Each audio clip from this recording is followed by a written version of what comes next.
3, 2, 1. From Rapid City, South Dakota, and the Hardrocker Podcast Network, focusing on stories on and off the playing surface. This is the Hardrocker Huddle. My name is Josh from Valkenburg-Gernert.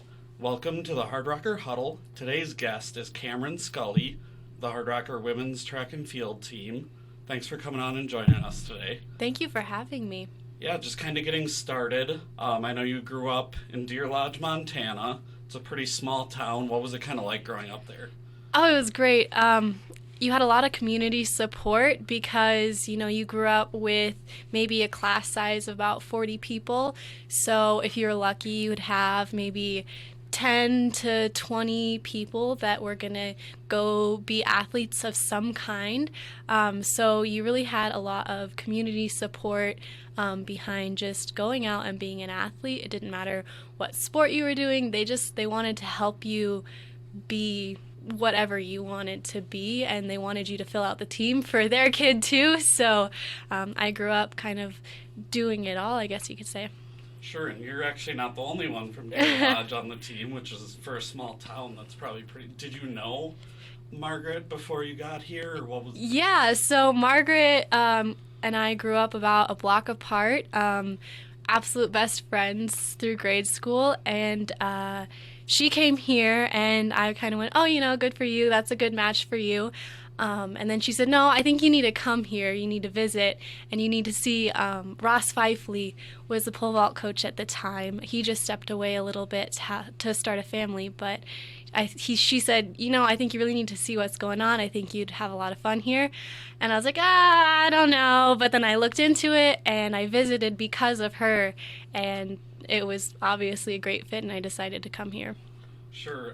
Just kind of jumping back, when you were younger, what kind of sports were you? Obviously, you were involved in track and field. Were there any other sports you kind of were into at a young age? Yeah, so in about first grade, I started swim team, and I did that up until high school. I also kind of had a unique niche sport, if you will. I was an Irish dancer. Butte is a very Irish town. It was about 45 minutes away, and so that was kind of my home for about 12 years as well. And then I kind of picked up the team sports as it got introduced to kids. So I think we started doing traveling basketball around third grade. Volleyball might have come a little later, seriously, as far as like a team atmosphere, but we started playing in about third grade as well there. So what is Irish dancing? You're going to have to explain that a little bit. Best way I know how to explain it is Google. Just Google it, look it up. I think a lot of people think it looks somewhere in between ballet and tap. Okay. So was it like competitive and everything, or? Our school is not competitive, but you could be competitive. Okay. Interesting. You're the first person I've ever heard say that. You kind of mentioned getting into some team sports. What eventually kind of drew you, I guess, more towards track and field compared to some of the other sports? I was really good at it. I loved volleyball, loved basketball, loved track. My basketball coach in high school actually looked over at me one day and he said, "What sport's your favorite?" And I told him my favorite sport was whichever sport I was in the moment with, whichever one I was currently doing, because they all have something really awesome to appreciate about them.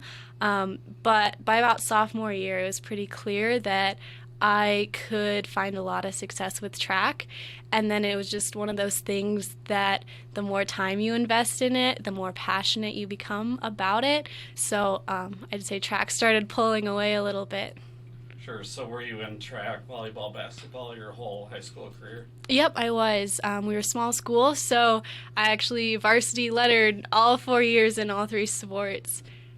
Sure. So what are some of those memories you have of some of those sports, both individually and maybe as a team, like any state tournament runs or anything like that? So we made a state tournament run my senior year in volleyball. We were kind of rebuilding a program. My dad was actually the coach for the longest time, I think maybe 20 or 30 years, and then he quit coaching to kind of enjoy having a family. So he came back when I was in high school because the coach at the time quit about maybe a month out from season, and he said, I'm not going to be an easy coach. You might not like it. Tell me now if you don't want me to take the job. And I said, no, please take the job. I want to have a great experience with volleyball, and I think we really did. We just got better every year. We learned the sport more. We developed as athletes more and as a team. I was really fortunate to go through high school with a pretty close-knit group. There was, like I said, maybe 10 to 15 girls in total between all the sports that we would show up to everybody's games. We would team bond around the corners. We were really, really tight-knit, and we played traveling basketball, from third grade up. So by junior year, we made a state run there, and it was so much fun. We ended up in the Class B consolation game. Yeah, that was quite the experience. But I would say my biggest memories, oddly enough, are the bus rides. We broke down a lot. Oh, there was one game we lost horribly, but it was the best ride ever because we broke down and we kind of had to sit there and deal with it, and we ended up team bonding to scary stories in the middle of October on the side of a road for a couple of hours. Sure.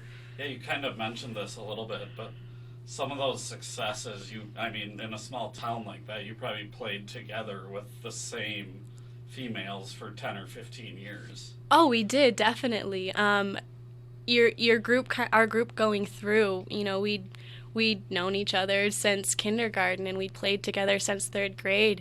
There was a lot of movements and thought processes that we were always on the same page with because we grew up learning that, your first move is a box out or whatever, and you knew what everybody's strengths were. You knew what weaknesses you needed to cover. So I'd say our greatest strength in those team sports was just acting like a team. We knew we were on the same page. We knew what we needed to cover for each other. Sure. What position did you play in basketball and volleyball? I was a setter in volleyball, so I really enjoyed that. It's not always the most glamorous spot. You don't get the big kill, but if you know volleyball, it's a really fun spot to be in. You have a lot to say about how your offense is running, and I really liked that. As far as basketball went, it depended on the year. As an underclassman, all of our posts tore their ACLs. Oh. So we were very guard heavy, and we kind of needed a little help. So I ran a high post for a while. And for those of you that know me, I'm 5'4". I'm not a great post, but I just kind of made some noise for a year or two down there a little bit. But for the most part, I was a shooting guard. Outside of sports, growing up, high school, what were some of your hobbies? Were you guys farmers? What kind of stuff did you do outside of school? Yeah, so it was a small town in the Rocky Mountains. We spent a lot of time outdoors, a lot of hiking, a lot of fishing, a lot of just whatever you could get your hands on, skiing. There's so much to do outside, and we absolutely lapped it up. I have an older brother, and we'd spend hours and hours and hours just running around the hills with our family. Sure, so you kind of fit right in here in the Black Hills. You can kind of do the same types of stuff. Yeah, absolutely. So getting into what eventually made you realize that college sports were an option, and why college track over maybe basketball or volleyball? My parents were actually both in college track, and you would think that would make me go, oh, I'm going to be a college track athlete, but they were pretty careful to make sure that I was making the choices that I wanted to make. I remember having to convince my dad, no, I really want to be a pole vaulter. And he's like, are you sure? It's not just because I'm running pole vault practice. And I was like, no, I really want to be a pole vaulter. And it just became one of those things that, like I said, I was finding a lot of success with it, and I was wanting to invest more of my time in it. And as I invested more of my time in it, I was getting better at it and more passionate about it. And towards the end of my high school career, I just kind of sat back and thought, I'm not done. I have so much left on the table. I'm not the pole vaulter I can be. I'm not the hurdler I can be. I'm not done with this. So that's kind of I guess how I ended up here is I looked for a school that could help me get better, because I wasn't done, and I'm still not done. Yeah, and you kind of, what's some of the difference? I know maybe not so much in track, you'll have to expand on that a little bit, but I know like basketball, football, there's such a huge adjustment, especially coming from a small town to going to the D2 college level. What was that kind of transition like for you? I don't want to say it's easier because it was track, but it was almost easier because it was track. The workout intensities obviously ramped up a lot. The summer between my senior year of high school and my freshman year of college was exhausting. I was a little scared. I didn't know if I could do a college workout, but you just kind of sit down and go do it. And the nice thing about it was that you're not having to learn how to play college volleyball, which is at a different pace, or college basketball or football that's at a different pace. You're stepping up your intensity, you're stepping up your workouts. They're written with more intentions by more knowledgeable people, and you're just trying to elevate your game, but you can still stay in your lane and run your race. You can still jump your competitive jump, and you don't necessarily have to be just picking up your whole game and revamping it. Sure. So technique-wise, was there a lot of improvement, right away in that first year for you? Oh, there was a ton. I think my pole vault PR went up maybe 6 to 8 inches on my first meet. And I saw that one coming because as a high schooler in Montana, it snows all winter. Unless you're in an area where you can access an indoor facility of some kind, which isn't very common in Montana, you don't necessarily get the reps you want to get in. So just getting here and getting more reps in, I knew there was things that I wanted to fix, that I knew how to fix, that I could just jump into and work on, and it turned into immediate results. Sure. You kind of talked about how Margaret was a big influence in coming here to begin with, but what about, from a coaching standpoint? Coach Johnson would have been here, I believe, when you probably would have been the coach that recruited you. Did you reach out to him, or did he find you, or what was that process like? Yeah, so Coach Johnson he was the head coach, but he was kind of on the distant side of things. So I got recruited by Coach Shannon Reed, who was the sprint coach at the time. She did sprints and hurdles. And then she kind of recruited for jumps too. Ross Fifely was the pole vault coach at the time, and he was, I believe, a volunteer at the time. So he just took the athletes that got recruited for him and coached. And I think Margaret told me that she takes all the credit for it, because she pointed it out that my marks were pretty good to the coaches, and then the coaches reached out to me and they started recruiting me. Sure. And what made you realize that South Dakota Mines was the right fit, the right school? I was really on the fence about it, and I wasn't even really sure if I wanted to make the visit, because it's a long drive, and I was in season, and your priorities when you're in season are like, I really need to focus on my sport. But Margaret told me it's worth the time. Come take the time, come visit. I wasn't sure about it till I came and I met the people. You'll love them. So I came, I met the people, I met the coaches and the team and some of the academic advisors and professors, and I decided, yeah, you're right, Margaret, this is the place. So I guess Margaret again. All Margaret. All Margaret. So once you kind of got here, I know for some people just the academic rigors of this school are such a transition, especially also being an athlete. What was it kind of like early on to be able to figure out that balance?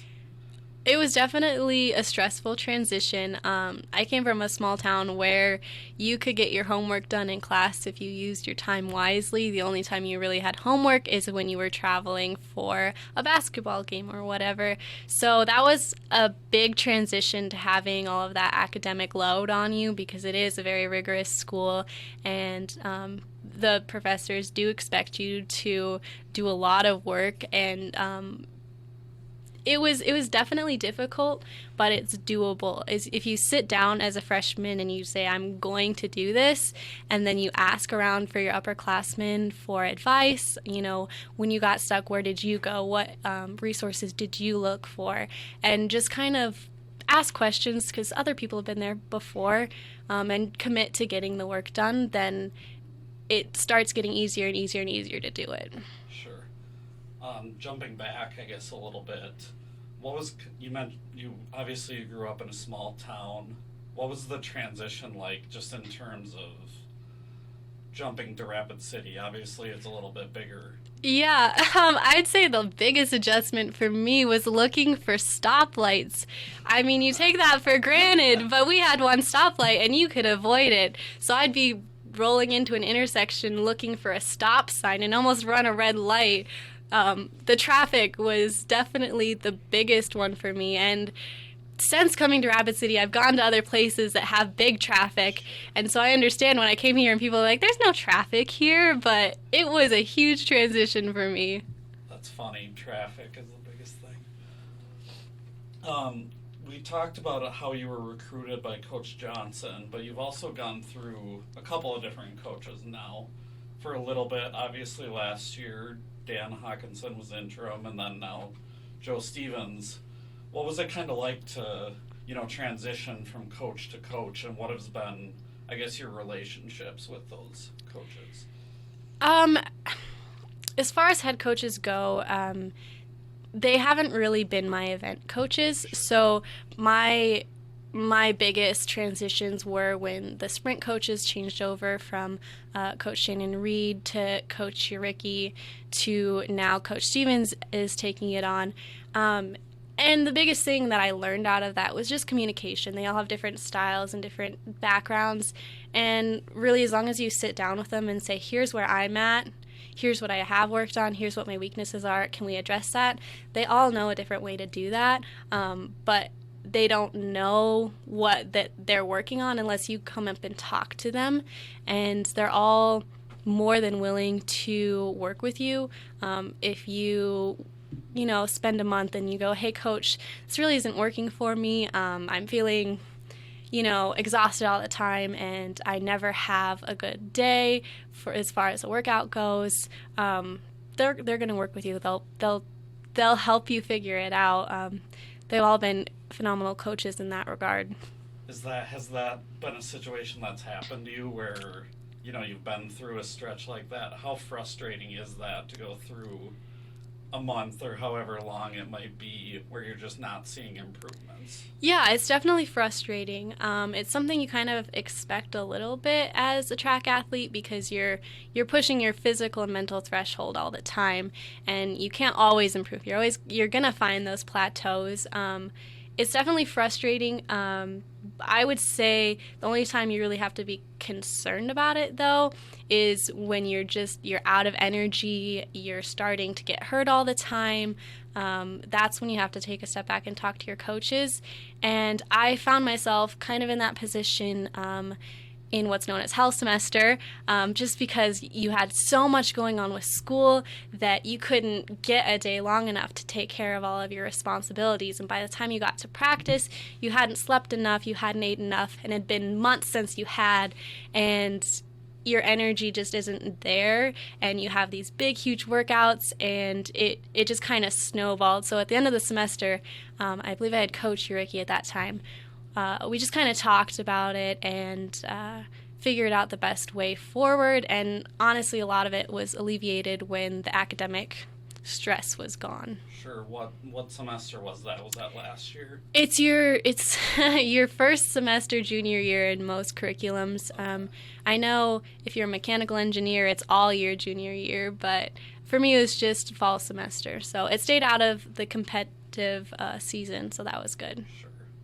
So what are you academically now? Are you a senior right now? I am a senior, yep. Okay. But athletically, you're still a junior, right? So you could... I might even be a a junior and a sophomore. So what's your plan? Is your plan to try and get a master's and keep running, or are you thinking... Yeah, I plan on getting a master's. I haven't quite figured out what happens after this year, but we're working on it. Sure. I'm definitely not ready to hang up track. Yeah, and obviously you've had some success with track too. Yeah. Early on in your career, you were winning events. Your main events, correct me if I'm wrong, hurdle, pole vault, and then you do relays as well. Yep, that's correct. Have those pretty much been your main events your whole career? In high school, I picked up some events here and there, partially to train because I was fortunate enough, my dad was my coach, and he was a college track athlete, so he kind of understood some of the finer details on training for track, and so I would run other races just to train and be better, and depending on the year, I'd pick up a random event. Long jump is surprisingly similar to pole vault. I don't know if you've ever watched the two side by side, but it's a very similar runway. It's a very similar takeoff. And I remember one year they weren't very strong in the state, so I decided, hey, I'm going to help my team out, and I'm just going to long jump a couple times this year, go to state, and get some points. Sure. So it wasn't a huge transition for you event-wise coming here? No, it actually let me focus in a little bit more, spend more time pole vaulting, spend more time with the 400 hurdles, so it's been great. Sure. So what are some of the similarities? You mentioned long jump and pole vault. What are some of the similarities between hurdle and pole vault, if any? Between the 400 hurdle and pole vault, the biggest similarity is almost the mindset.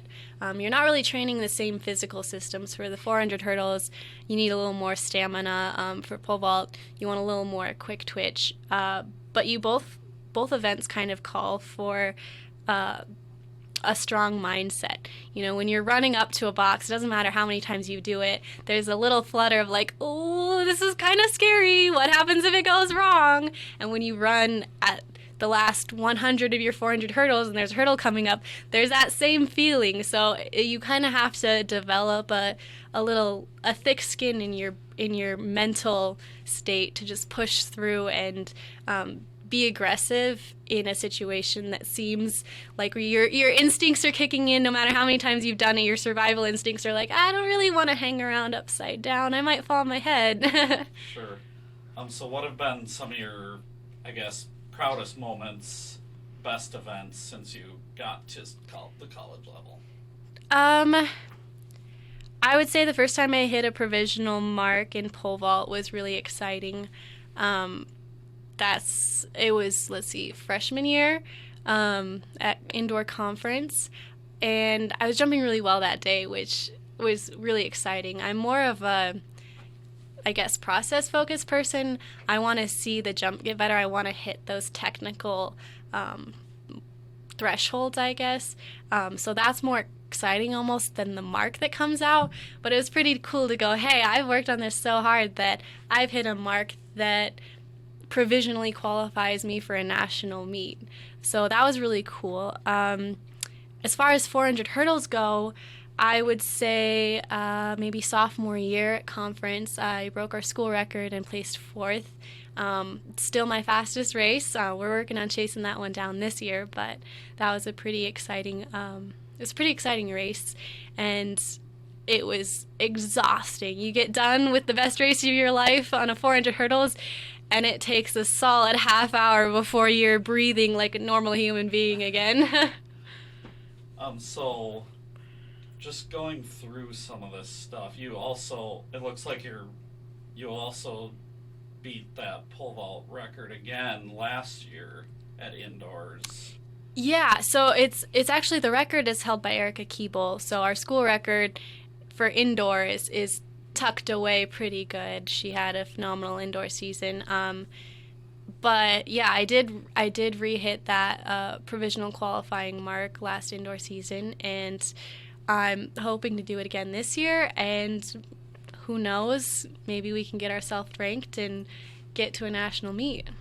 Yeah, for me, just as an outsider, one of the most frustrating things I would think about a track athlete or field athlete would be hitting provisional marks and not being able to go to nationals? It's, to me, less frustrating and more of a challenge, because you have that mark that says if you're this good, you might get to go. But yeah, it's challenging because it depends on the year, right? One event might be really heavy one year, it might be pretty light the next year, and maybe that mark will actually send you. If you look at, I think, the 400 hurdles, the last couple of years, I don't think enough people have hit that mark that they've had to rank anybody. I think they've all gone in outdoor. But pole vault, everybody has the same increment. So, you have 3 people at this height and then 5 people at this height. So ranking becomes a much bigger deal, I would say, in pole vault. So how does that work? How many, is there a set number of people that go, or is it? Yeah, so I think the cutoff, it depends between indoor and outdoor, is generally 18.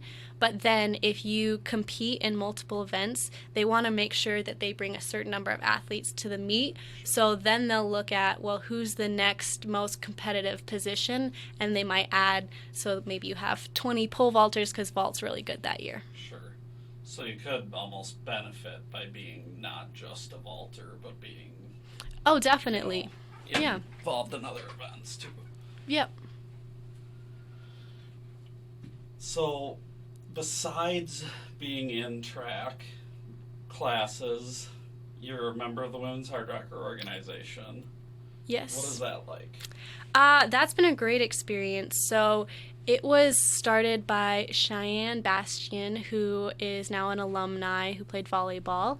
Our mission statement is to develop authentic relationships, enhance women's involvement on campus and in the community, and refine leadership development in women's athletics, which is the long-winded way of saying we kind of saw a need in our campus to bring together the women's teams and make some friendships, make some connections, and build ourselves as leaders for our team now and for ourselves in the future in industry.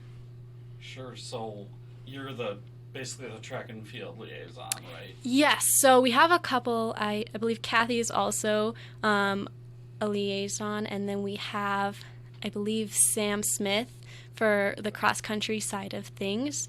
We're kind of a big team, so we have a few more representatives because you can almost break down track into the distance group that practices together all the time, the sprints jumps that practices all the time, and the throwers that practice all the time.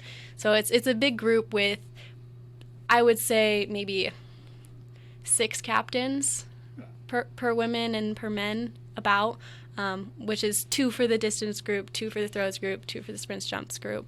And our liaisons kind of mirror that. They're kind of your captain type figures. Sure. So what's your role as a liaison? Do you plan events? Do you do outreach? What kind of things do you do as a liaison that maybe just a regular member wouldn't do? Yeah, so we plan the events. We rotate between the sports. So this year, track's event that we did was kitten yoga, and the Wellness Center let us use their studio. Seattle Briscoe ran the session for us, and then we partnered with the Humane Society, and they brought in some foster kittens, and that was kind of a little bit community outreach, a little bit just fun team bonding, get to know everybody type of event. And then we also had a couple more serious leadership type events, like our most recent one, our November event, was run by volleyball, and they did kind of a leadership type event that was really fun as well.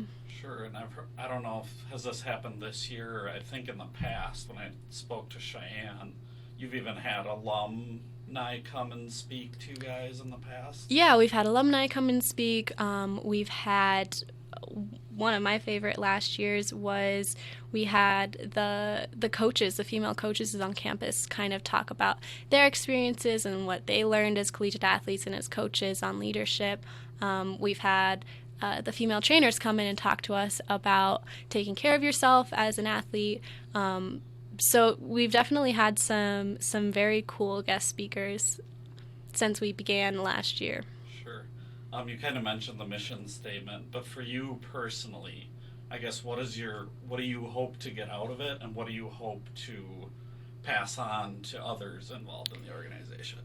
I think the big thing for me is kind of getting those connections across campus and stepping out of your shell. A lot of people that come here are pretty introverted people, and they're going to pass the volleyball team in the hall, 5 times a week, and they won't say, "Hi, how was your game? How did it go?"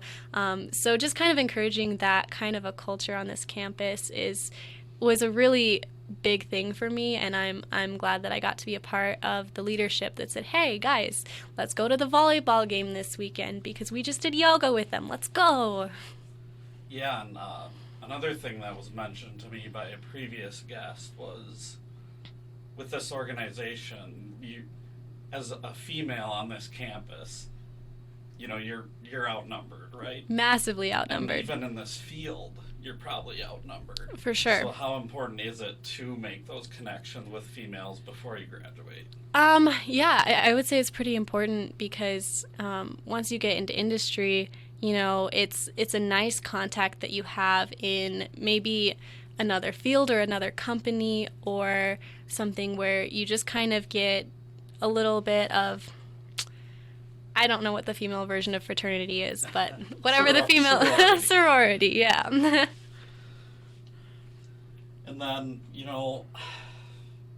I don't know how you guys do it here. Honestly, when I was a college student, it was cake compared to what you guys go through. You guys are basically full-time students and full-time athletes. Plus, you're in the women's Hardrocker organization. I guess the first question is, how do you balance all of that? And then the second question is, obviously you have to make time for yourself, for your mental health, for your just self-care. What do you do as hobbies? What do you do outside of those activities? Yeah, so as far as balance goes, I've found the thing that keeps me as low stress as possible is plan. Just sit down, write down what you have to take care of, when you have to take care of it by, see what is top priority, what do I need to get done tomorrow, write it down, and then you don't have to stress about what you have to do tomorrow. You know what you have to do tomorrow. So you're not spending the extra time thinking, what am I forgetting? What needs to happen today? You're not pushing off all of your assignments because you see that there are 4 due on Thursday. So you're going to take care of 1 today and 1 tomorrow and 1 the next day. So that's been huge for me. As far as taking care of yourself, you have to do that, or you're going to burn out so fast. The thing that I like to do is just little adventures. We have teammates that are probably, just as stressed as you are, or just as bored as you are if they're in a little lull. And so my favorite thing to do is just reach out and say, "Hey, who's around? Who wants to go get something to eat? Who wants to go on a hike? Who wants to go to the lake?" Just finding little small things to do. And it really depends on your time window. When you're really stressed, maybe your little adventure is saying, "Hey, Margaret, who's my roommate, do you want to make cookies?" So just little things. Or, "Hey, Margaret, can I steal your dog and take it for a walk?" Her dog is super. I love her dog. He is gorgeous and he's so sweet. Yeah, when we went to the outdoor meet last year, he was out by the field and I couldn't stop petting him. He probably loved you for it. Pets are the best. Like, talking about self-care, pets are like the best thing to have, to just, I don't know, something about them just super relaxing. Absolutely. So far this year, you just won pole vault in your last meet. I guess going into the year, what were some of your goals, both for yourself and then for the team as well? For myself, again, I set more technical goals because if you can achieve that technical goal, the bars are going to come with it. Dropping time is just going to happen. When you take care of the little details and you keep working hard to make that happen, then the achievements just follow. So I definitely set some technical goals for myself this year in both of my events, and because Coach Stevens was new and he'd never worked with any of us, I actually walked in on the first week and said, "Hey, Coach, do you have a minute?" And I sat down and I talked to him about what I wanted to accomplish this year, and he said, "Sounds great, we'll make it happen." So yeah, that's kind of been my personal goals. As far as team goals, Coach Stevens is doing a great job of supporting individual health and success and growing the team. And I'm really excited to help him do that. Right now, we're a little short on leadership because he was hired, I believe, at the beginning of the summer, and then he lost his assistants at the end of the summer. So we didn't really have much time to get new assistant coaches hired. So I have been a captain, as well as Kathy, Matthew, and a few others, and we're just doing our best to help him maintain accountability, maintain that leadership, and grow the pride in the team, both in your own performance and in the team performance. Sure. There's definitely been, even just since I got here, I've only been here since August of 2021, there's definitely been some improvements in just the performances of the track and field team. Definitely. Sure. What do you think has been the biggest, I guess, reason for that? Do you have a really good culture? Is there people that push each other? Yeah, I think there's a culture shift. People are pushing each other, and they're trying to be on this team because they want to be better at track and field, and because that is the sport that they are passionate about. And less so in the past, there was a little bit of like, oh, I'm just here to get a scholarship and have fun. So I definitely think the culture has changed, and you can see that in our record board. Since I've been here, there's been so many records that have gone down. Yeah, it's pretty much, especially last spring, it was like, that's what I do. I do the write-ups and I do the update the records. It was like almost every weekend something was happening. So it was like, yeah. From my end, it was like hard to keep up, which is a good thing, obviously. Yeah, it's an exciting time to be in Hardrocker track and field. For sure. So you're a civil and environmental engineering major. Have you done any internships? Have you done any job shadowing to this point? Yeah, so after my sophomore year, I spent the summer in Wisconsin with AgroPeer as an environmental engineering intern. I mainly worked with wastewater there, so they're a cheese company. When they process cheese, you make water that needs to be treated. So I got to see that part of the industry. And then this past summer, I spent with Freeport-McMoRan in the mining industry, and I absolutely loved it. I was an environmental engineering intern there as well, so I was up in the Colorado Rockies, and I spent a lot of time on site just making sure that, what's on site stays on site and doesn't hurt the downstream community. I'd say my main projects there were working a little bit with water again.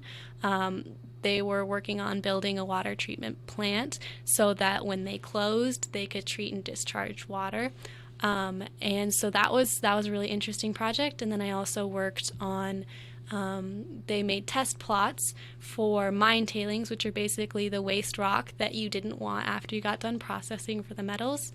And when they're done, they're going to have to reclaim basically that pile. So there's a little test plot that they're working on to figure out how to best reclaim that area. Sure.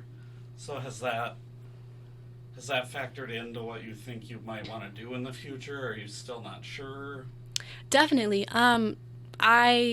At this time, I'm really interested in the mining community, and I think it's a great industry to work in, and I'm definitely looking for a position in that industry. Sure, but you mentioned probably not yet. Not yet, yeah. Still not ready to hang up the cleats. Definitely not. So just the last couple of questions here. What would you tell somebody who was maybe considering coming here but hasn't made up their mind yet? Visit. I would say visit, meet the people. There's a great community both on the track team and in the athletic department. You walk down the hall and the basketball coach says hi to you, or one of the football guys that's in your class has asked how the meet went. So there's so many people on this campus that are welcoming and open, and they know what you're going to be going through if you're not here yet. So they're more than willing to help you. You know, if you're walking through the hall and you see the soccer guy in your class that's, you know, a GOE, and you really don't know how to do this problem, you might say, hey, have you done anything like this? And they're going to stop and take their time and help you. So it's really welcoming and friendly, and it's something that you don't see on paper. You have to come here to see. Sure. Well, that's pretty much all I have for you. Thank you so much for joining us today. Great. Thank you so much for having me. My name is Josh van Valkenburg-Gernert. Thanks again to Kamryn Scully for joining us. This has been the Hardrocker Huddle, signing off. Thank you for listening to the Hardrocker Huddle with host Josh van Valkenburg-Gernert. Follow on Apple and Spotify.